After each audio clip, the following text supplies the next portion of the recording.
Good morning, everyone. My name is Laura Lewis, and I'm director of the WSU Food Systems program. And I'm here with Nicole Witham, Abba Kaiser, and I believe Tia Taylor as well. This is our team that we have for the Food Systems program, our internal office team. And we are really excited to be able to launch this resource today. So I wanted to just welcome all of you. If you are not muted, if you could go ahead and mute yourself, and then we will go ahead and get started. No, I want that. So overview for today, we had 83 people register for the meeting. So normally on our first Friday calls, we used to go through and do a quick roll call and a check-in, and we're gonna do things a little bit differently today. We're going to provide just a brief overview for those of you who may not be familiar with the Food Systems program and the team. We're going to talk about launching this WSU Food Systems COVID-19 hub. We've also developed a dynamic needs assessment with the WSU evaluation specialist, Rebecca Serro, and we'll talk a little bit about that today. That will go live after our meeting. And then we're going to spend time reporting out of actions. So we want those of you on the call, many of you already sent us some of the actions that you're taking as well as what some of your needs were. But as we go through, we're going to talk about sort of each of the hub components, the resources that your organization or your program already has developed that we can make sure that we post, as well as sharing stories and needs towards the end of the call. So we're really hoping to spend quite a bit of time today talking about the resources that are already currently available, where you can find those resources, and how we can better link all of us working across the Washington food system to really relevant resources to help everyone from producers across the entire value chain throughout COVID. So I want to welcome everyone, and I would love for all of you to use the chat box. So you should be able to find that on the right-hand side of your Zoom control bar. And we'd love for you to write who you are, where you're located, and what you do. We also really want you to use this chat box to share links and resources for the group. So if something comes up that you want to share, please go ahead and put it into that chat box. And use that as a dynamic tool throughout this discussion to be able to update people on what's going on. If you have something that you really, really want to share to the group out loud as well, I believe that you can raise your hand, or there's a way to also alert the group that you'd like to share. And we can definitely go ahead and call on you. There's going to be plenty of time for reporting out during all of the different topic areas that we're going to go over. So that's when we're really hoping that you have time to report out resources that you have, as well as needs that you have as well. For those of you just joining, again, please use the chat box to introduce yourself, where you're located, and what you do. And again, use that throughout this call to be able to update the group. So a little bit about the Food Systems program. I'm hoping most of you are already familiar with our program. We are a statewide program that's housed within Extension. We work across academic, research, and extension programs with specialized resources for farmers and food system contributors. We seek to work with communities throughout the state to foster viable farm businesses, optimize sustainable natural resource stewardship, and to promote scaled processing and distribution, always in the pursuit of access to healthy food for all. And we're really excited about the statewide reach that we have. So not only do we have faculty and staff working with the Food Systems program across the state, but we also have several external partners. So our team is right around 100 people strong now, and folks are located across the state, as well as across several different program areas. So the purpose of the hub, so we've all spent a lot of time over the last few weeks in meetings to try to figure out what resources that we can bring to the table to really help support farm and food businesses across Washington during COVID. And a lot of what we're also looking at is in terms of this resource development is how these can be strong tools as we move through this pandemic and after the pandemic as well. So I'm sure all of you are familiar with the gaps that we have in our food system, areas that have needed support. And as a WSU extension program and a land-grant university, one of our big missions and the things that we like to really focus a lot of our time on and the work that we do in our office is to convene people and help provide a way for those to network across different sectors of the food system. And so this hub was developed to provide a space to connect regularly with both WSU and external partners working across the food system, to collect and update COVID-19 resources to support the Washington food system. We've developed a dynamic needs assessment tool that can be taken every week throughout the duration of this pandemic to help update both internal needs for WSU faculty and staff around programming, as well as external needs for resources to stakeholders across Washington state, and also to just provide some time and space to share stories and receive some support from one another. And I'm going to go ahead and let Nicole Witham jump in and talk a little bit more about the hub itself and where we are in its development and how you can access it. Good morning, everyone. Thank you so much for joining us. So I've been kind of the busy little squirrel in the background this week, collecting all of your emails and resources and information, and working in the background of our website to kind of create a structure to help house all of this information. I'm going to try to share my screen, but I think you have to unshare, Laura. Yes, good idea. So I'm just going to bring you all to our website here really quick to give you a quick tour of how we're setting this up. You are all here joining us right now for our first Food Systems COVID-19 Hub meeting, which is an integrated aspect of the hub itself that we are using to collect resources. So we basically have, through listening and working through a number of different meetings and with a lot of different partners over the last couple weeks, have distilled down some of the topic areas that we're seeing the most needs in. And so we created this little hub tool, which is clickable on the website. And a letter. There was something that just came from them saying, like, you want free bulbs? Make sure that you mute yourselves, please, as you enter the Zoom room as well. So you can click in any of these topic areas, and what I've been working to do is get things loaded in as I see them as far as resources. And so I'll quickly bring you to one of these areas. So you'll see I've started to put in links.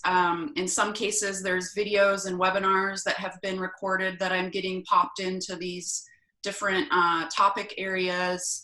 And the other aspect of this and utilizing our website, something that I wanted to make really clear as well, is the continual updating of our calendar. And I think we'll talk about that a little bit more, but I've been really hustling to try to get every new and up and coming training or webinar that's coming up loaded into our calendar, and then beginning kind of a communications plan for pumping that out through email listservs and through social media.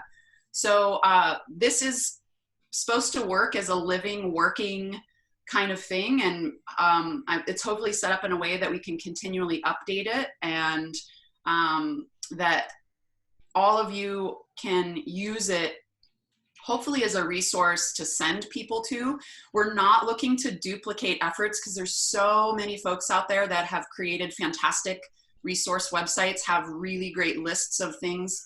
And we're not creating new ones. We're basically collecting all of those things, and we'd like to be a helpful resource for all of you to send people to. So you can easily send them to a one-stop shop to look up something that they need.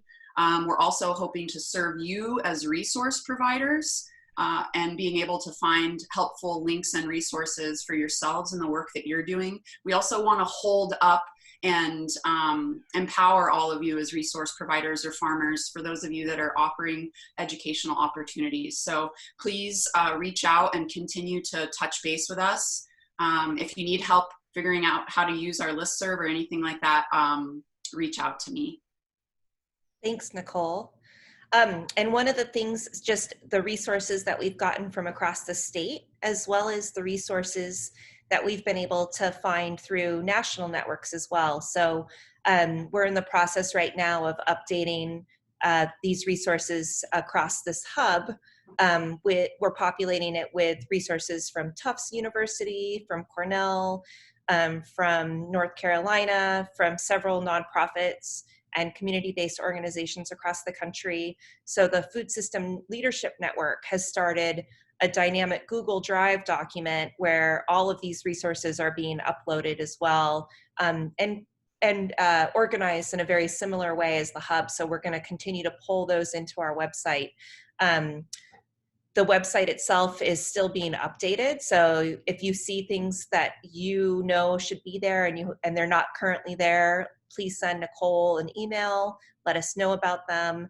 It may be that they're still in our queue and we just haven't had a chance to upload yet. So it's something that we're really hoping to have very comprehensive resources there over the next couple of days. And then as the weeks roll on, we'll just continue to add resources as they become available. And like Nicole said, this is the event calendar on our page. So anything that you know of that is relevant to COVID and to the food system community across Washington, that's an event that's going to be held, even if it's outside of Washington, if it's a webinar that's being held, for instance, about the Small Business Association lack of funding or other sources of funding for food and farm businesses to help people navigate through this time, please send us that information and we can get it up here. The other resource that we are trying to reinvigorate is the WSU Farm Finder tool. You'll also find this on our website.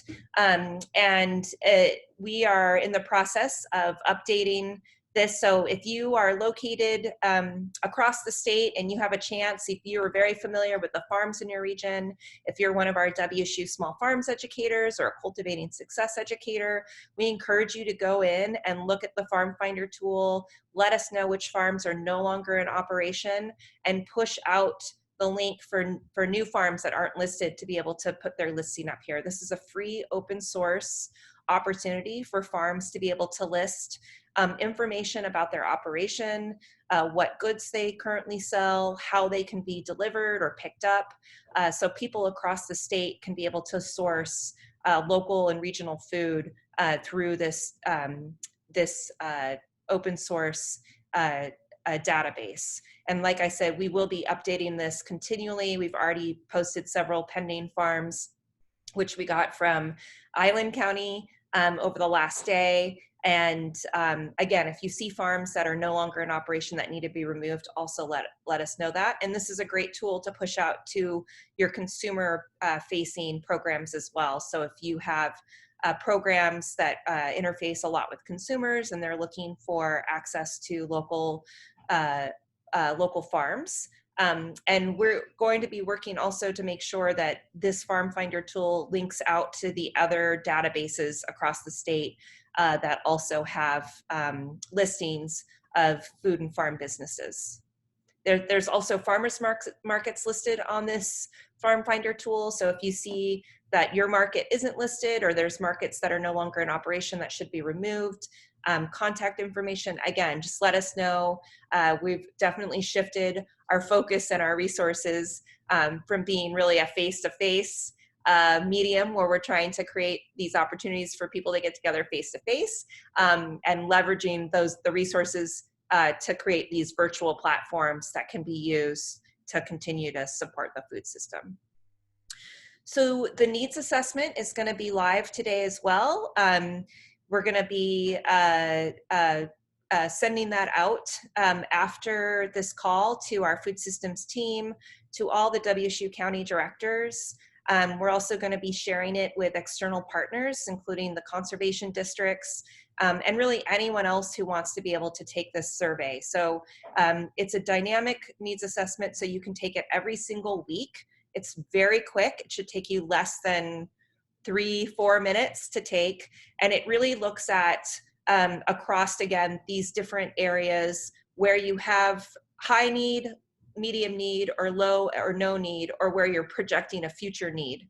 And we're hoping to use this in collaboration with the WSDA in a GIS model that they've developed looking at food security across the state.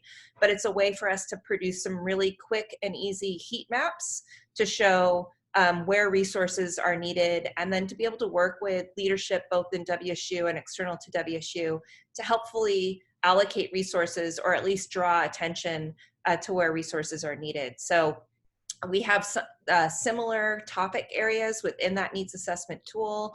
Like I said, it should be fairly quick for you to go through. There's several questions kind of up front just about like who you are within the food system and who you serve. And then once you get into the other portion, it's really a functional needs assessment, looking again across just those low, no need, medium need, high need, projecting maybe a future need. So we can really track how things are changing as COVID continues to evolve and impact our communities. Okay, so now we're going to spend some time reporting out. So Nicole was going to do a little bit. I'll stop sharing my screen right now. Nicole, if you want to just point out what we already have up on food production. I know the website's sort of incomplete right now, but this is also a really good time for those of you who've developed resources to speak up now and let us know what resources are currently available associated with food production during COVID. So currently right now for food production, this is definitely an area where I'm seeing some gaps in terms of information. Obviously there's a huge amount of information and resources out there for food safety, which could definitely be tied into production. But one thing I was curious if anyone had access or has heard anything about specific resources for farm workers and those that are working in the field for in production spaces on the farm. I have seen a few fact sheets or even some articles that have come out about farm workers, but they don't necessarily offer any specific resources. So right now I wanted to offer the group, is there anyone in the group that is working on the agronomy side of things that has seen anything in particular that's really helpful?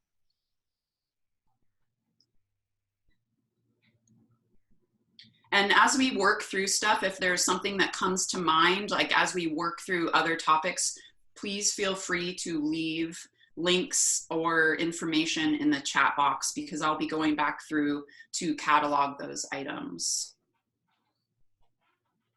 Nicole, this is Laura Raymond with the Washington State Department of Agriculture Regional Markets Program. Hello, everyone.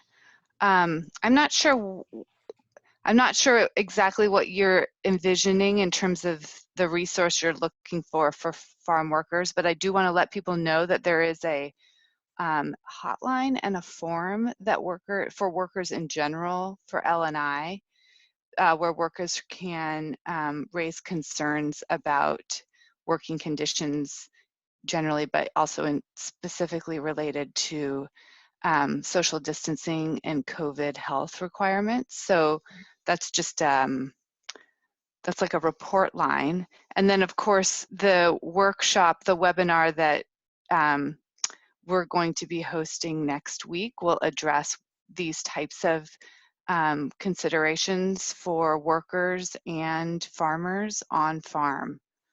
But and we have a few resources online about how to implement social distancing best practices on the WSDA page for COVID responses for small and direct marketing farms. So I'm not sure that's getting at your question. It's not production, it's still public health. But maybe that's what you're asking for. And that's fine. I think one thing I want everyone to recognize, and we always realize this we can try our best to categorize and compartmentalize topics as much as we want, and that's the magic of food systems work, is everything is interconnected. And so even if it seems like it's a both and situation, we're just doing our best to categorize it. So thank you very much, Laura Raymond. I will definitely go and find those resources and plug those in. And if there's anything else that anyone, and I can understand that right now from a production standpoint, people are working on seeding and propagating in greenhouses, some are transplanting, and the basics of social distancing and using PPE, those might just really be the only kind of aspects that we're hearing or seeing right now. So if there's any new information that comes out in terms of going through the production process or the growing portion of the food system, please let me know. And we can move on to the next topic, Laura, unless there's anybody else that can throw out anything.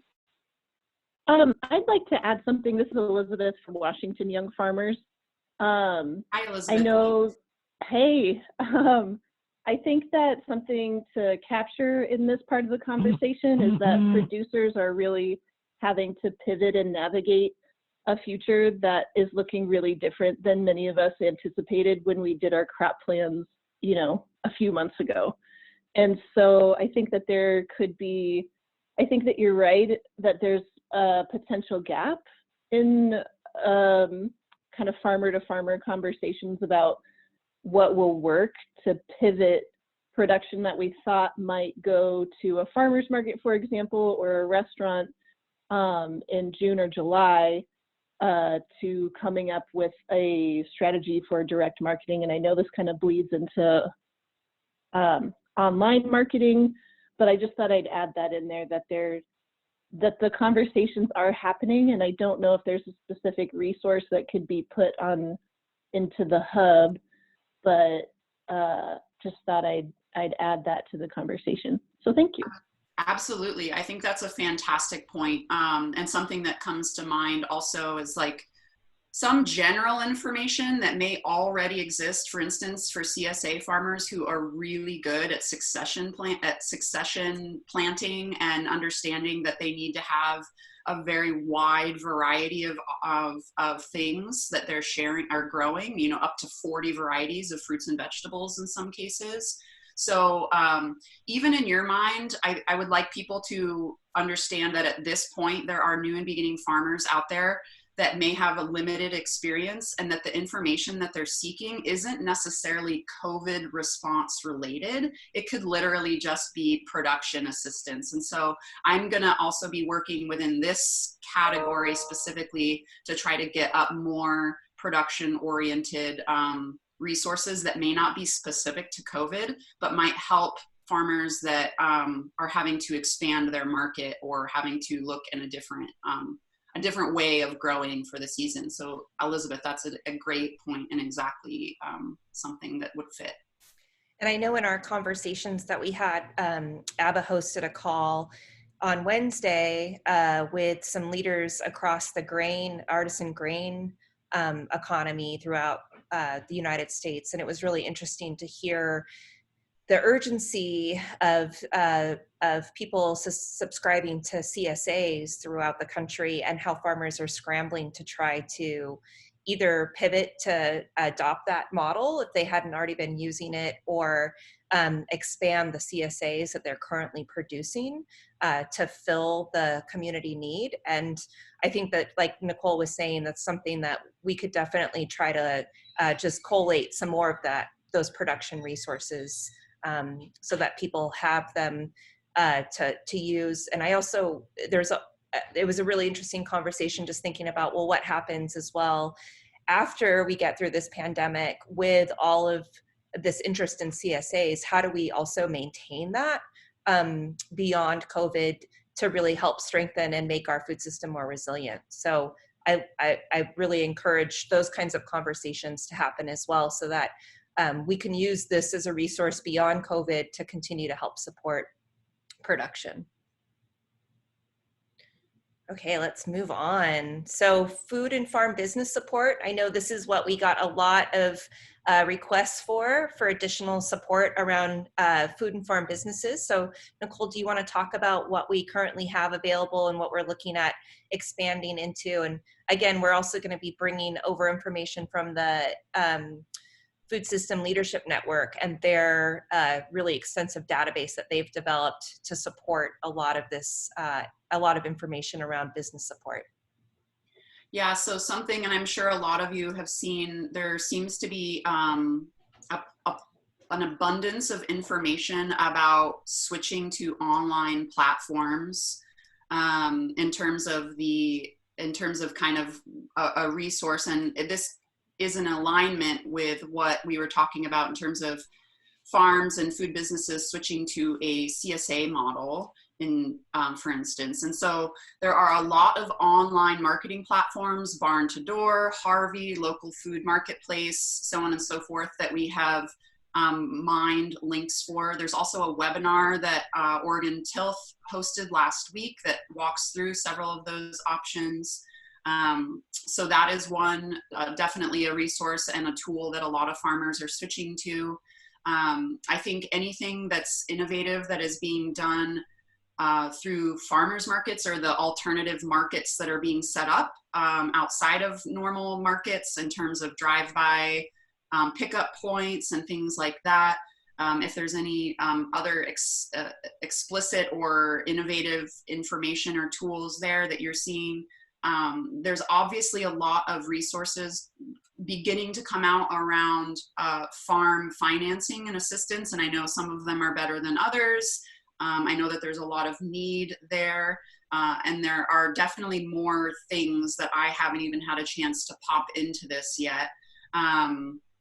And so if there's any other innovative tools or even stories that you've heard over the last couple of weeks of business model adaptation that anyone would like to share, that would be great. As well as programs on fiscal support. I know some of you have attended webinars and information about the SBA program, which I think may have been modified today. I haven't had a chance to look at that language. The Paycheck Protection Program. I know Kelly Henwood sent out some information about a Verizon grant program. So yeah, if you have any of those resources that you want to shout out right now to the group, that would be great.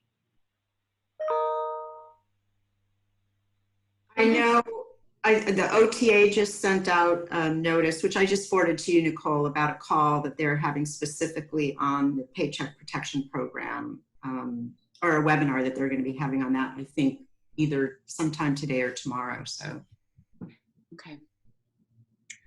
Something I'm also trying to do with all of the webinars that are coming out, I'm trying to post them as upcoming events, but then when the recordings of those webinars come out, I'm also making sure I try to get those posted also, just so you guys know.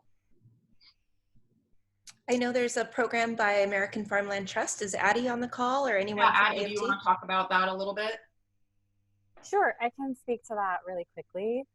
Essentially, so March 24th, we launched our Farmer Relief Fund, and the goal is that we are making small grants of up to $1,000 to farmers with gross receipts between $10,000 and $1 million, and focusing on farmers who are who sell direct to consumers. We are actively fundraising for that program, so the more money that we raise, the more we can give away. I know we've received over 2,000 applications so far, and it's been open just about a week. Our goal is to raise $1 million to fund those grants. And I think that's really the gist of it. The application's on our website. It's available in both English and Spanish. And we really appreciate any help getting the word out. Great, thank you, Addie. Anyone else want to share information they have about specific programs that they've seen, particularly related to fiscal support for food and farm businesses?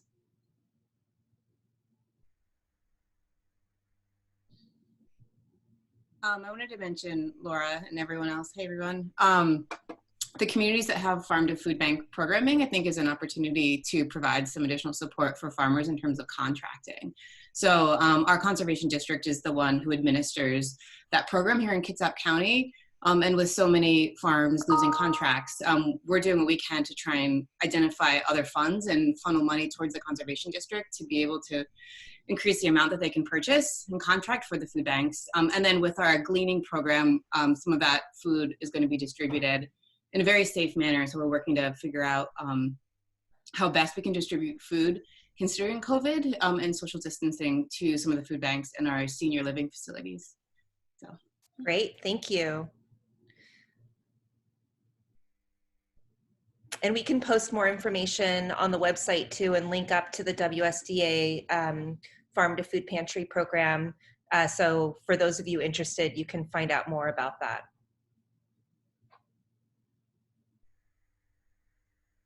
Okay, so let's move on to processing and distribution.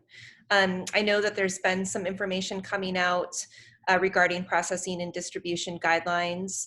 And so if any of you want to talk about your specific resources, that would be great. Linda McLean also brought up a really good point in the chat box. I haven't been able to read everything that's going on there, but just in terms of thinking about a lot of the labor force that we have that harvests the food across Washington, whether or not people coming from outside the country are going to be able to come into Washington State to do a lot of that work, as well as even in our processing and distribution channels. So I think that that's also something just in terms of thinking about labor. So both food safety around processing and distribution, but also in terms of what's happening with the labor force and how to support these businesses and also support the people that may not be able to find work because of COVID.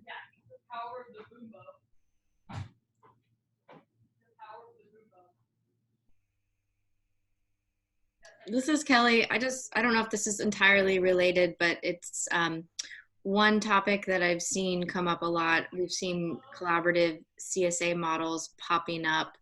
I don't even know if they're CSA, they're more of farmers banding together to offer boxes of their products to customers and trying to figure out the distribution of those boxes. And they're seeking assistance from Extension on how to do this safely while minimizing contact with the products and contact with people. And I just didn't know if there was any, this isn't necessarily a report out, but just looking for inspiration or guidance from other models throughout the state that we can share with our local farmers on the peninsula. Yeah, that's a great comment, Kelly. And I know that just in terms of some of the food and farm businesses we've interacted with over the last couple of weeks, transportation and distribution has become one of the greatest labor needs that they have now, trying to really distribute goods out to consumers. So we'll definitely keep our eye out for those resources. And if anyone else has specific information they can share about that now, please jump in.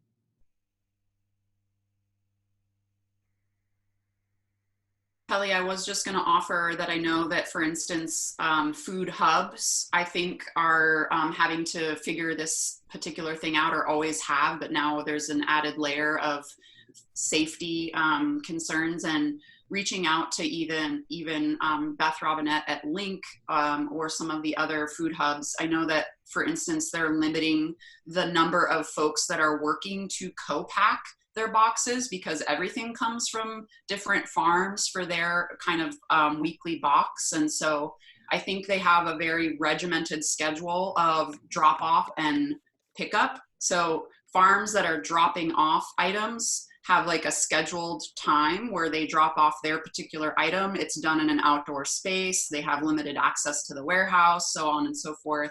And then when it comes to co-packing or bringing those items together into one box, they literally are having like one employee do that work, or a very limited amount of employees do that work. And they have a kind of a clean down and sanitize routine before they set everything up. And then as they pack, they wear PPE and maintain very sanitary conditions. And then the way boxes are stored before they are put out for distribution. They have kind of set up a whole plan for themselves as far as that. And I can see Brian's on the phone. Brian, do you want to hop in? If you can hear me.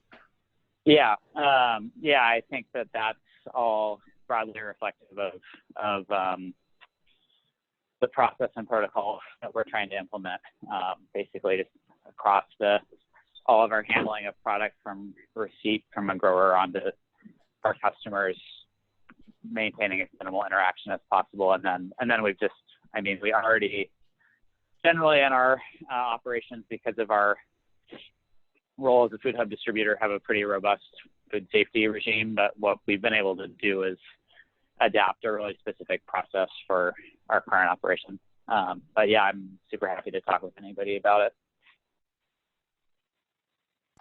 We have Nicole. Sorry, Nicole.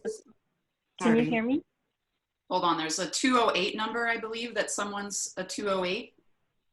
This is Colette Dufelt with U of I. Yeah. I just wanted to say that I'm partnering with Stephanie Smith and Faith Kreitzer to do some webinars, and I'll send you the list. We just finalized them yesterday, but on April 21st, there's going to be one that's best practices for farm deliveries, pickup, and CSA.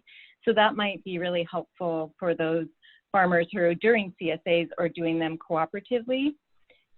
So I will send those to you so you can get them up on the Food Systems website. Awesome. I got the community gardens one, and so I'm glad to hear there's another one. I will be sure to post all of those to the website, Colette. Thanks for hopping in. Good to hear your voice. Yeah, and there's some great, check out the chat box as well. There's some really great resources coming out. Sustainable Connections posted some information about a high-level toolkit that they're sharing, as well as Kitsap Fresh, talking a little bit about some of the work they're doing. And then we had a great question from Jude. Is there help to build infrastructure for cold transportation, storage, and processing, washing stations, and so forth? And I know that this has been something that I've heard in other conversations as well, is access to improved infrastructure around transportation.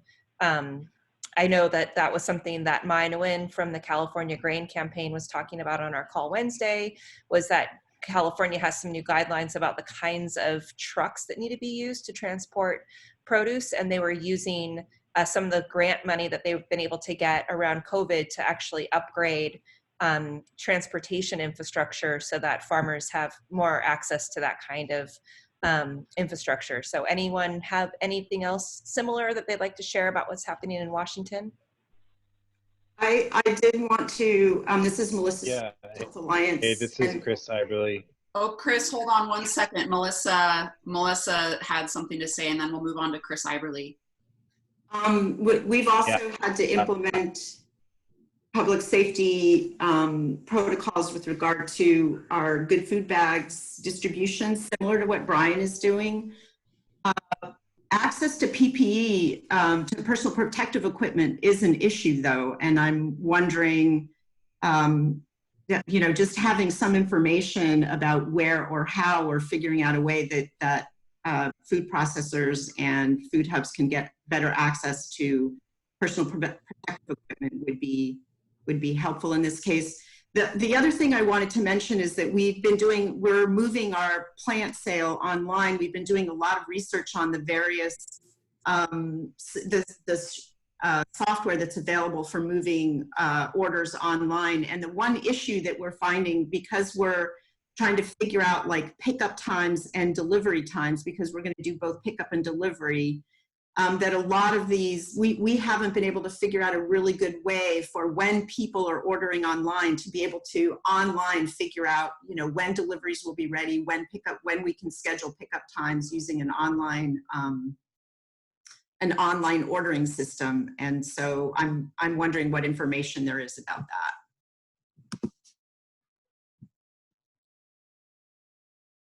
Real quick, Melissa, I would say even looking into, it's another added expense or layer, but even looking into some of the online marketing platforms that are available specifically for farms, there might be the option to do to kind of enroll with a simplified version of one of those that would really help with that, because I think they do have targeted kind of pick up and drop off in the program. And some of those programs really help to organize some of that information. But again, it's an added layer of cost to sign up for some of those software programs.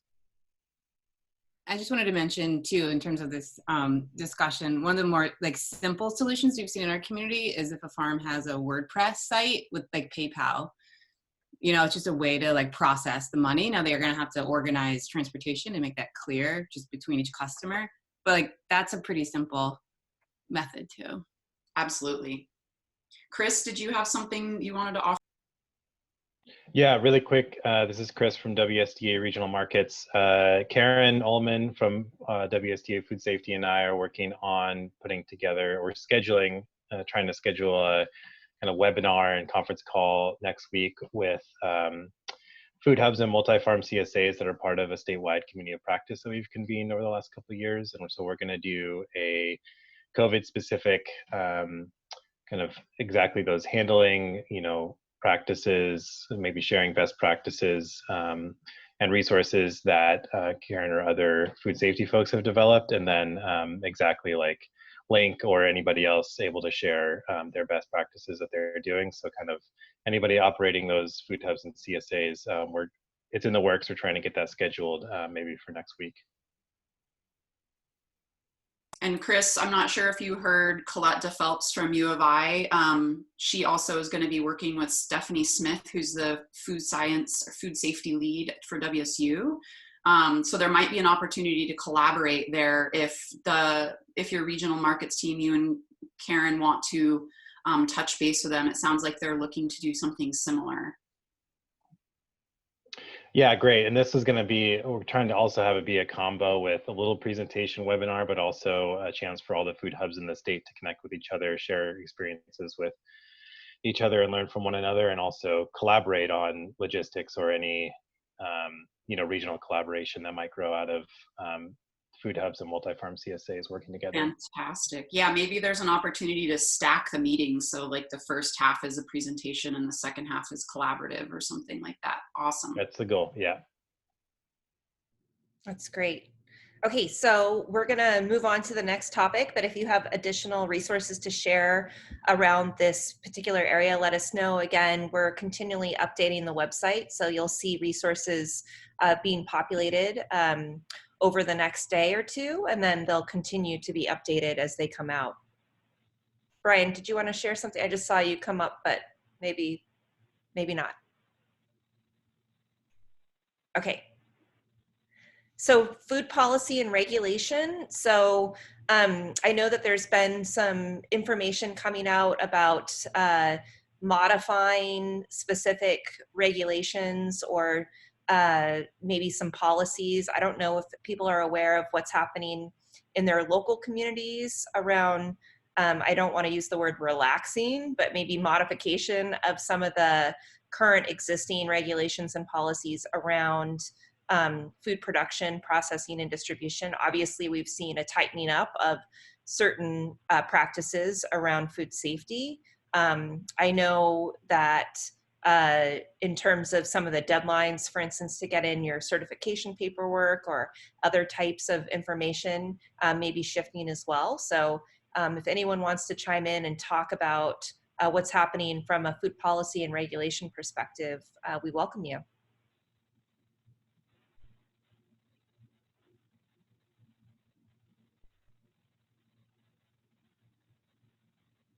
I know Heidi Peroni, you were on the, I'm going to just call people out. Heidi Peroni, you were on the line. Do you have anything to share about the organic program in terms of certification, inspection, any changes that you guys have in mind? And I see Brenda Book as well. I'll let Brenda actually speak to that. There's, we're doing quite a bit in terms of just mitigating any risk. So if Brenda's on, I'll let her dive in. Yeah, thanks, Heidi, and thanks everyone for having these conversations. It's really important, and I appreciate being part of it. We're definitely are looking at what does an organic inspection look like during COVID-19. And so we don't have specific details to share with everybody right now, but it's definitely, we're going to be making adjustments using new tools that we may not have used before to assess organic integrity. We're still fully functional. Our services are still available. We're looking at everything on a site-specific location priorities, and just being really strategic in kind of how we unfold this. But we do anticipate there being some changes, and the term modification is a good term to use, of making some adjustments so that we can keep our clients safe, your employees, your families, and our inspectors safe, but at the same time uphold that organic integrity that is even more important at this point in time. Great, thank you so much, Brenda. I'm wondering if there's anyone who's also going through any sort of gap inspection right now, or FSMA inspection. Are those audits still happening? I'm sure that like we were just talking about, it's not going to be a relaxation of regulations, but maybe a modification in terms of how those are being scheduled and conducted. Does anyone have anything to share? Hi, Laura. This is Karen Ullman. Welcome. WSDA. I could share some light on that to the extent that I'm aware. In terms of our food safety program that does inspections such as cottage food, processing, food warehouses, etc. To my knowledge, those routine inspections have been temporarily postponed until further notice, and they will be conducting kind of higher risk or recall related workshops on case-by-case circumstance. In terms of FSMA produce type inspections, those are TBD, as well as in we haven't started to conduct those inspections, because typically those would happen during growing and harvesting time. So we're kind of waiting to see in terms of if there will be any delay regarding those inspections. In terms of audits, this is all going to vary case by case, but at least in terms of like USDA, good agricultural practices, good handling practices, from the USDA perspective, which is one of the programs that WSDA provides a service for, does audits on behalf of. They have extended basically the eligibility time for their current certified farms to an extended period. I believe it's 60 days within a certain time period here. So we are seeing some shifting in relaxation of those inspections that are ongoing. And in terms of existing regulations stuff, those are still in play. But the inspections themselves just may not be happening at this current time. So there's some flexibility there for folks. I just saw either Donnie or Nils. I'd love to hear more about the two things you just brought up in the chat box. Sure. This is Donnie. I'm with Wilcox Farms, so we're an egg producer. And one thing that we've seen is since there's so much food disrupted that normally goes to food service, they've actually said in some cases stores and producers will be allowed to sell products that are in food service packaging to consumers directly, even if it doesn't have all of the required labeling. A good example is food service a lot of times doesn't require a nutrition fact panel on it, and if it's being sold into institutions, and in some cases we'll be able to sell that, or the stores or the distributor, whoever has it, could sell it to a consumer. Hi, Nicole, this is Nils. Hi, Nils. I just wanted to mention that local health districts have quite a lot of authority even before the COVID epidemic, but they probably are willing to exercise that authority even to a greater extent now. They have quite a lot of authority to adjust locally what happens with farm products going into consumers. So for example, we got a waiver recently for our pork to be processed, some donated pork to be processed with a custom processor rather than a USDA processor, because there was no capacity at the USDA processor and the pork needed to be processed right away.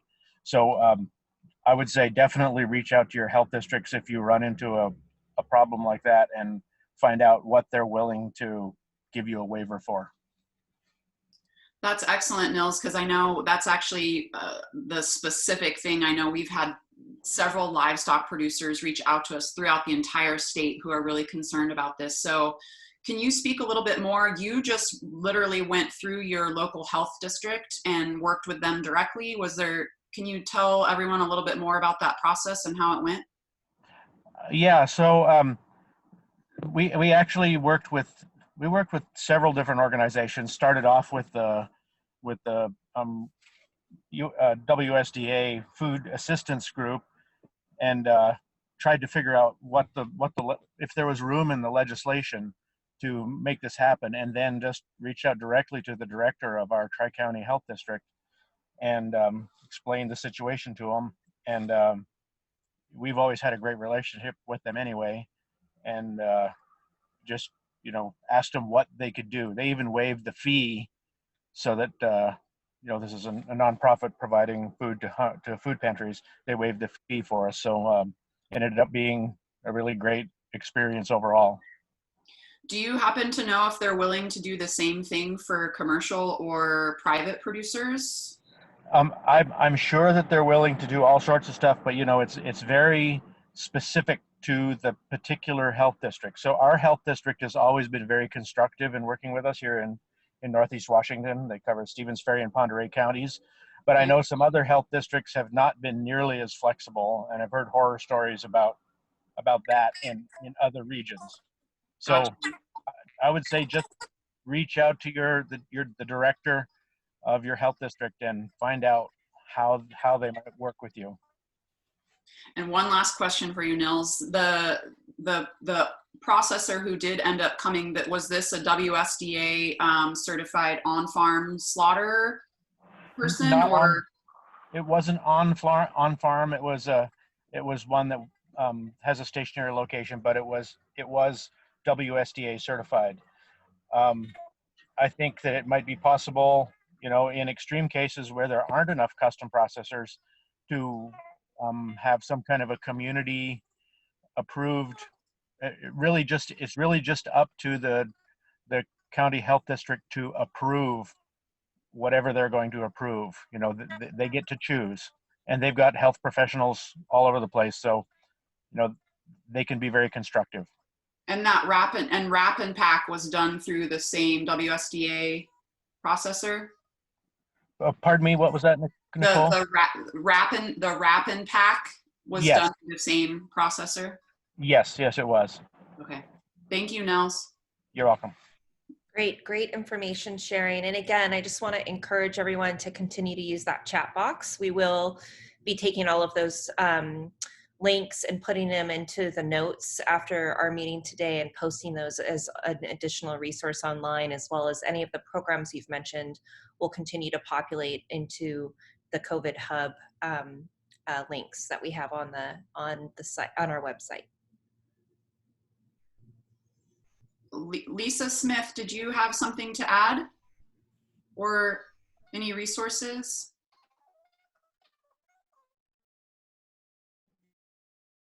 She was an accidental unmute, maybe. Okay, let's move into food safety. And we've already touched on this kind of across every single resource category we've already discussed today. But I know that there's been resources coming out. We recently sent out a fact sheet that was developed in both Spanish and English by Girish Granjal from the WSU Food Sciences program. And there's a couple different webinars coming up that you've already heard mention of. If people want to chime back in and promote those again, that would be great.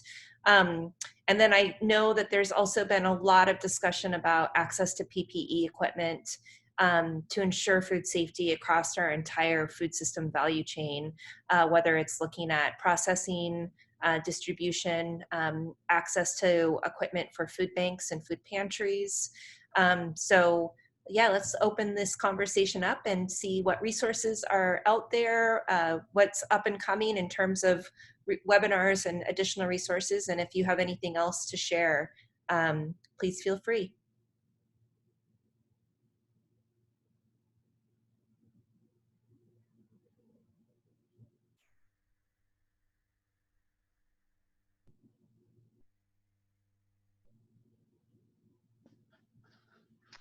Hi all, Karen again here. Another good landing page for food safety topics would be the WSDA main COVID page for specific product safety recommendations in response. So various programs have put out their own listing of resources, whether it be for our food safety program, organic, food assistance, etc. And again, I'll just mention that we'll be doing a webinar next Wednesday that will be more focused on the operational side of production, more farm, food business type operations, just general what we're hearing, food safety recommendations, really with the spin though on that worker health safety aspect. So feel free to tune in. I will mention that in the chat box. Great, thanks, Karen. And I know there's some guidelines that I think the FDA has also a COVID page specifically around food safety. And one of the other things that we've been hearing quite a bit about, not just in Washington, but really across the country, is some of our food businesses that are shifting to produce things like hand sanitizer. So I know that was something that came up on our Cascadia Grains call on Wednesday, with some of the distilleries in Washington have actually gone into hand sanitizer production. So seeing businesses shift and respond to some of these needs for both materials and supplies. So if anyone has anything they want to share about that as well, that would be great. Oh, someone just posted a link, distilleries making hand sanitizer.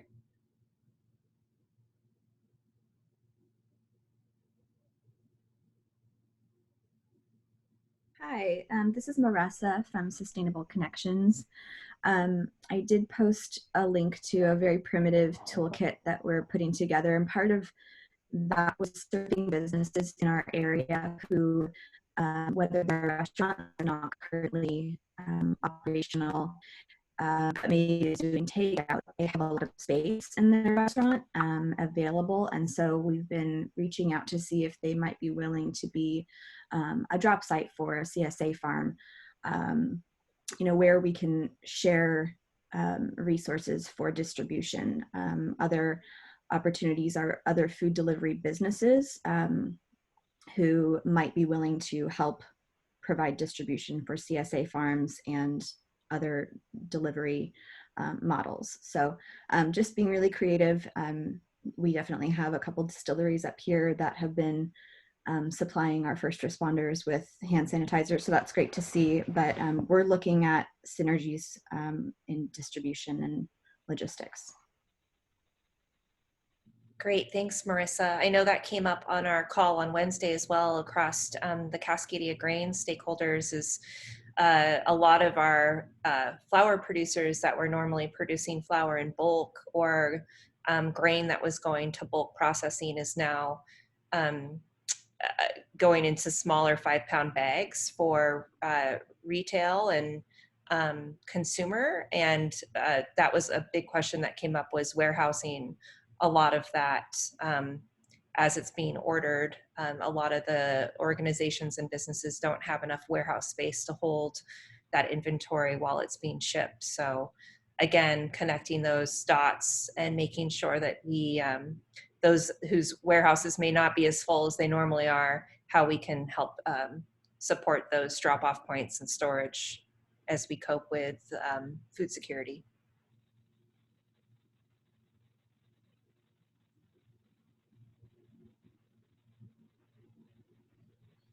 And we just had a post from Jen Otten about outdoor gear companies. Jen, do you want to share that with the group?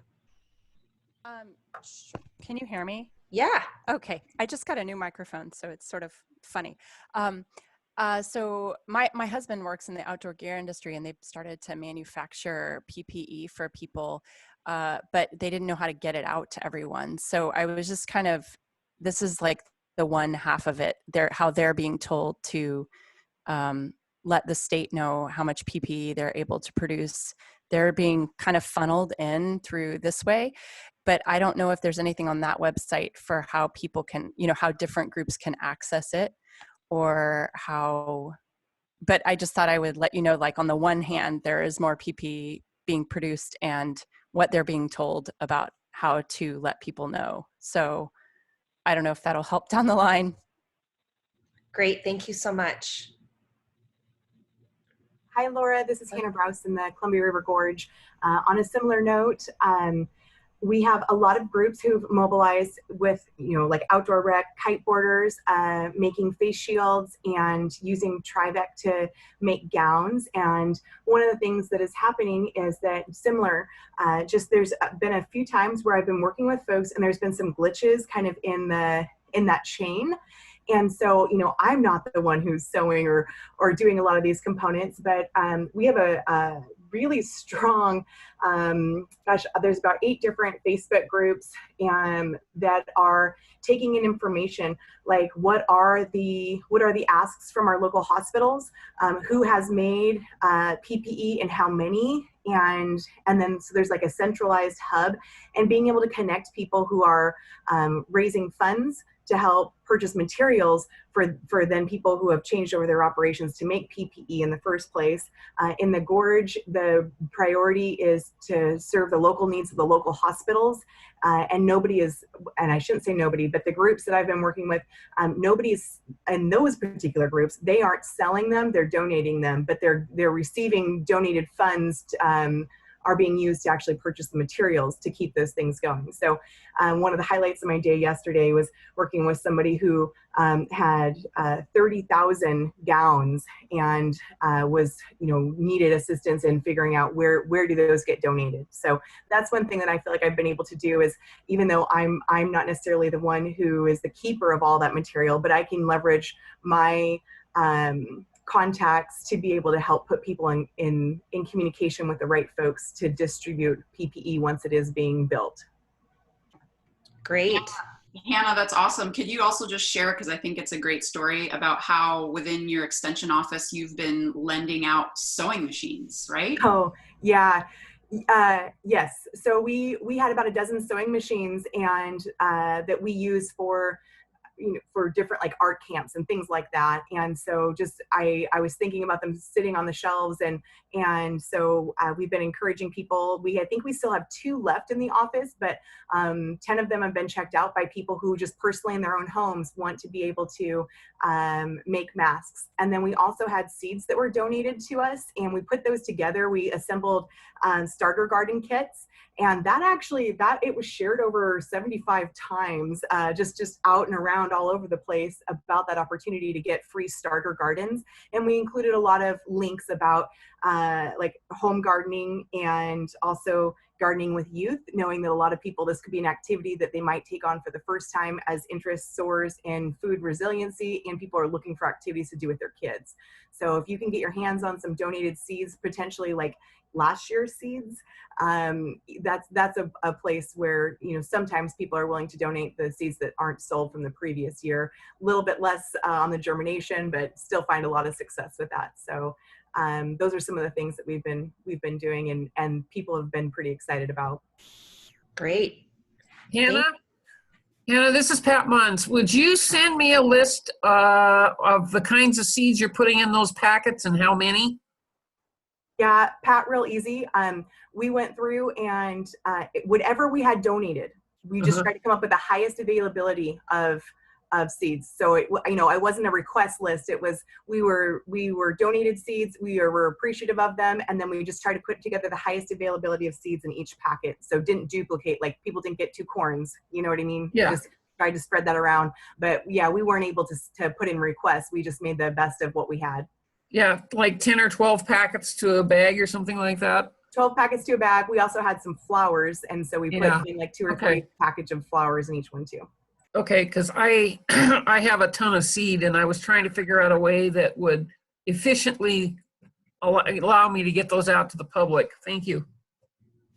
Yeah, and I think there are several county, whether it's through their Master Gardener program or with their small farms or food and ag coordinators who have started seed swaps or seed catalog, or like within their offices. I know here in Jefferson, they have a huge thing of seed upstairs.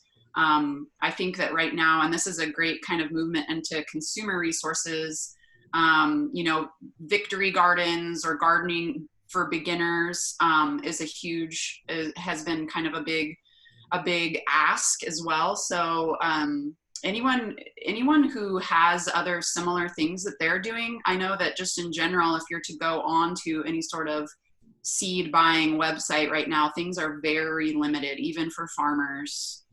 So is there anyone else throughout the state that has something that they're doing like that?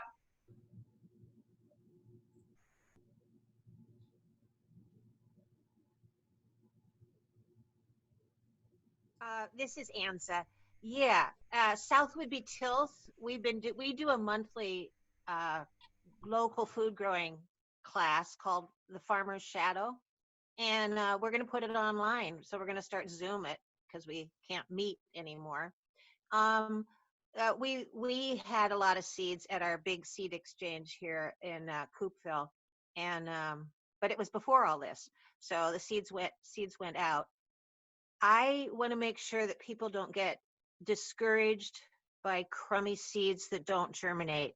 So don't give out old onion or parsnip seed if you can help it. You know, that's it. Sorry. Or carrot, maybe it's carrot. Yeah, that's not so good either. Usually the brassicas and solanaceae, of course, are fine, but you know, I don't want people to be discouraged, you know, either. Yeah.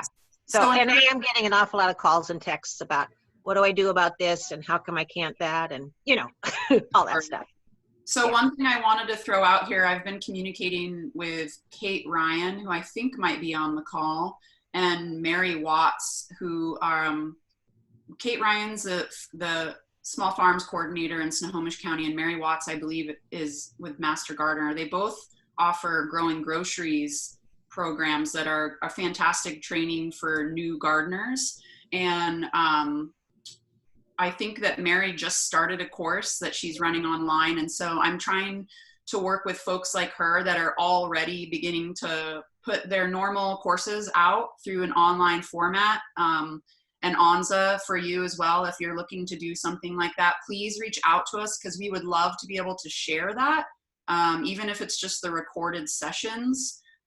Otherwise, we'd love to also just share your registration and course links so that people can sign up. But as you do those courses and record them, we would love to have you forward those on to us because we could post those continually in consumer resources so that folks could begin to tune in and follow along. And I also wanted to point out too that some of the consumer resources that we have available are the Farm Finder, as well as the Tilth Farm Guide and the Sustainable Connections Eat Local First resource. So really trying to build a repository of information for consumers that are looking to also access local and regionally produced food during this time, and hopefully winning them over for the long run. So it's not just through COVID, but then also like those, Nicole was saying, those resources for home food production as well. And one of the things that we're also working with is with Lizanne. I don't know if Lizanne Hammond is on the phone from Benton Franklin County, but we're also trying to get her food preservation resources up on the website, and so that people have access to preservation information as well if they want to do some home preservation to really stretch out the food that they have. This is Kate Smith. I just wanted to chime in and say, one, the WSU Skagit, Jenny Brian Goforth is teaching her growing grocery classes, so we'll send online, and so we'll send those over. But another kind of success story in terms of seed saving and sharing. She also runs a farm called Finney Farm in Skagit County, and their main focus is seed saving and then distributing that seed. And in the past, they've always distributed them through events. But since those aren't happening, she posted on her Facebook page, which she has a lot of followers, to that the seeds would be available for pickup at their farm stand. And so tons of seeds have gone out in that way, and that's been a success story for her just as a farm. And I think I don't know all the details of how they did that and making sure that everything was safe in terms of pickup, but I can find out more details if other farms or people who have seeds are interested in doing something like that. When it comes to the seeds, one of the only hard things is figuring out how they can be distributed. So we've done a similar project with seeds in the past, but they've been available for pickup at our county health departments and at our libraries and places like that. And so this year we did some of the seeds actually out of our Goldendale office, but we utilized our food banks. So the food banks are open, and so people could come and pick those up if they just wanted seeds, but we were also hoping to get to some of our more vulnerable populations with those seeds as well. So we use that as a drop-off site. So that's just one little catch for us, was trying to figure out how we could successfully distribute, or where, you know, those kind of drop-off sites might be, but that was helpful or useful for us. Great. And Melissa just mentioned from Tilt Alliance that their edible plant sale will be online the first week of May. So again, another event that we can really promote out to statewide networks. They'll have over 60,000 edible plants on to order that will be delivered the first week of May. And they'll also be giving out their excess seeds. So I know, and I don't know if Jennifer Marquis is on from the Master Gardener program, but I know that they've been really impacted by their plant sales, which they weren't able to do in person. And so looking at how some of those plants that were also produced for plant sale could potentially get into the hands of consumers, as well as people through food banks and other food security clients throughout the state.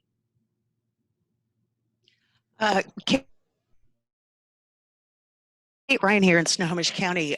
Just a short comment on the taken grown groceries and whatnot online.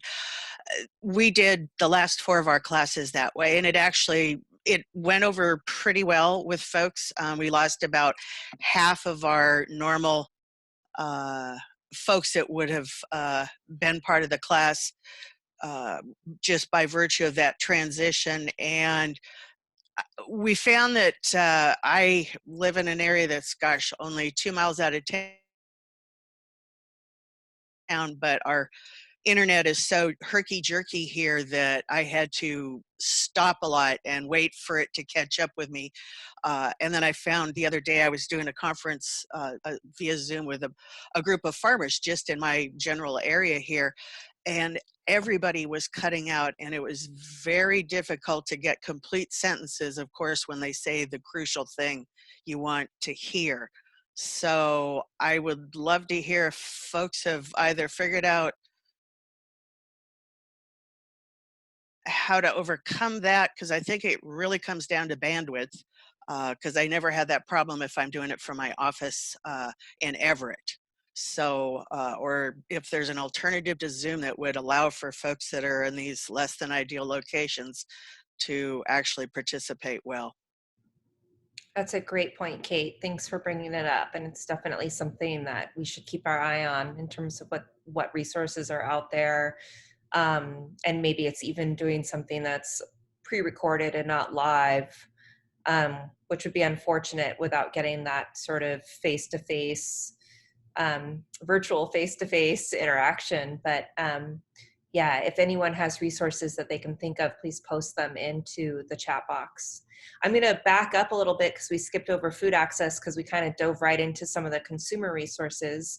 And this is the last area of focus that we're going to talk about on the call today. And obviously in the future, as we go through this, we'll highlight all of the different resources that we currently have online, and then have people report out additional resources and needs. So today we're definitely just kind of trying to go through each of these and introduce them as topics that we're looking at curating information about. So in terms of food access, looking at what organizations are doing to help support food security in their communities, what resources they have found helpful, and what resources are still needed as well. And we've obviously heard a lot about PPE already. But yeah, so is there enough food getting into our food security networks? I know that there was a big gleaning done in Clallam County recently from River Run Farm that went into the food pantry system. So examples of work that's happening in this area would be great. Yeah, hello, this is Benji Osterkon from WSU Extension in Clallam. We had a glean last week, and then yesterday, overall, almost 250 bags of kale to our food bank. One thing to keep in mind for gleaning and donations is that not all food banks and pantries are still accepting individual donations or even smaller institution donations. So definitely reach out and be in contact with food bank directors to see what they're accepting and the format it comes in as well. We were bunching our kale, or we weren't even bunching, actually, we were just bagging, and that was really easy for them to toss into their pre-packed boxes they're giving out in their drive-through distribution model. But a lot of food banks and pantries are doing different models than normal right now, and definitely minimizing any sort of reprocessing or repackaging work that those volunteers would have to do is really helpful for those folks right now. Great, thank you so much, Benji. And I know on our site we've already posted several links to Food Lifeline, Second Harvest, as well as Northwest Harvest for people who are looking to find food pantries and food banks. I know that there's also been a tremendous uptick in SNAP applications, and I'm wondering if there's anyone on the line who can talk about EBT and SNAP and what's happening with those programs right now.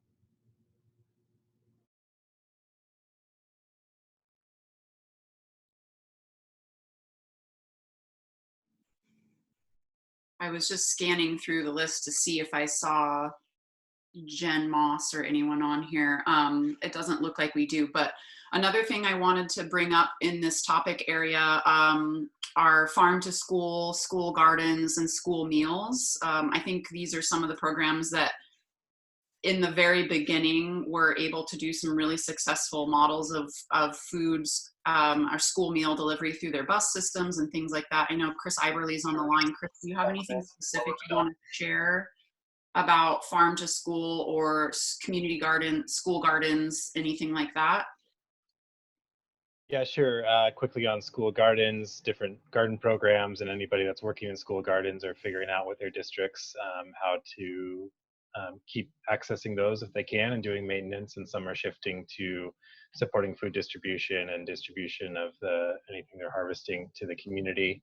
On school food and school meals side, I just posted, now there are 2 statewide resources listing out by county and by district where folks can access those school meals. And they're, like Nicole said, it's been amazing kind of to see how all the school nutrition staff at so many districts have pivoted and shifted to really creative and unique meal distribution methods.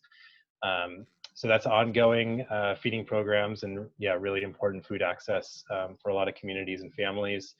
And then United Way King County, OSPI, Department of Children, Youth and Families, Child Care Aware, and myself have been responding to some surveys that have gone out to K-12 school districts and childcare, both home-based and childcare centers, about needs in general, including supplies, but also food supplies. So some of them are seeing shortages of ingredients or things they need to continue serving those meals. And so we're mobilizing, and just had a call yesterday with a few people who are on this call too, with farms, food hubs, processors, distributors, to work on filling those gaps and make sure schools are supplied with the types of products they need to continue those feeding programs.